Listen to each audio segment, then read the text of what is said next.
चलिए हम लोग देखते हैं वृत्त के बारे में। चलिए वृत्त को हम लोग समझते हैं कि वृत्त में क्या क्या होता है, वृत्त का परिधि क्या होता है, वृत्त का क्षेत्रफल क्या होता है, इन सब बातों पर हम लोग ध्यान देंगे और समझेंगे। चलिए सबसे पहले ये जो आपका सरकमफ्रेंस बनाया गया है, ये जो परिधि बनाया गया है, इस परिधि को हम लोग देखेंगे कि इसका जो नाम होता है ये होता है आपका परिधि। क्या होता है मुन्ना? परिधि। और ये जो होता है, जो सेंटर में होता है, बीच में होता है, इसको बोलते हैं हम लोग केंद्र। क्या बोलते हैं साथियों? केंद्र। ये होता है आपका केंद्र। अब देखिए क्या होता है कि केंद्र से परिधि तक की जो दूरी होता है उसको हम लोग बोलते हैं त्रिज्या। यानी यहाँ तक हम लोग लेंगे, इसको मान लेते हैं O और इसको मान लेते हैं हम लोग P। यानी O आपका केंद्र हो जाएगा और केंद्र से परिधि तक का जो दूरी होता है इसको हम लोग बोलते हैं त्रिज्या। क्या बोलते हैं बाबू? त्रिज्या, जिसको इंग्लिश में बोलते हैं रेडियस। क्या बोलते हैं? रेडियस। और इसको हम R से डिनोट करते हैं। किससे डिनोट करते हैं? R से डिनोट करते हैं। तो अब क्वेश्चन आता है हम लोग का कि वृत्त का परिधि क्या होता है, वृत्त का क्षेत्रफल क्या होता है।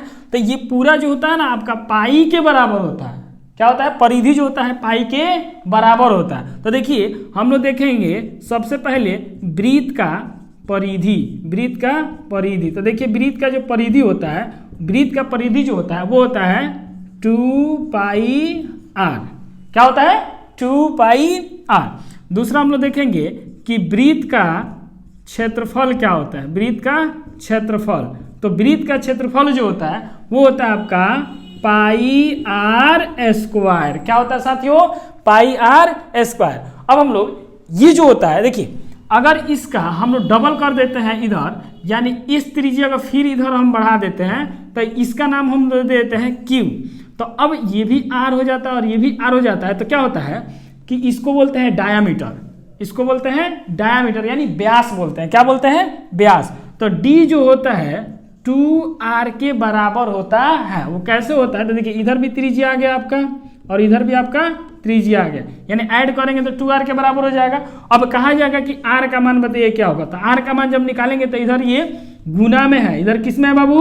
गुना में है। तो इधर आएगा तो किस में हो जाएगा? भाग में, यानी D/2 हो जाता है। तो ये कुछ बेसिक बात होता है, जो D = होता है 2R के बराबर और त्रिज्या जब निकालेंगे तो D/2 हो जाता है। अब हम लोग क्वेश्चन देखते हैं कि क्या होगा कि अगर आपसे त्रिज्या का मान दिया रहे तो क्षेत्रफल पूछ दे कि क्या होगा, परिधि पूछ दे तो क्या होगा। तो यहाँ पर सबसे पहले हम लोग 1 नंबर में देखते हैं कि अगर त्रिज्या दिया रहे तो देखिए, अगर मान के चलिए वृत्त का त्रिज्या दिया, जैसे त्रिज्या हम लोग मान लेते हैं 7 सेंटीमीटर दिया। त्रिज्या कितना दिया हुआ है? 7 सेंटीमीटर। तो कह देगा पहला कि आप बताइए वृत्त का परिधि, दूसरा कह देगा आप बताइए वृत्त का क्षेत्रफल। तो वृत्त का परिधि और क्षेत्रफल निकालना है, यानी हम लोग शॉर्ट में इसको बोलते हैं एरिया, यानी एरिया निकालना है।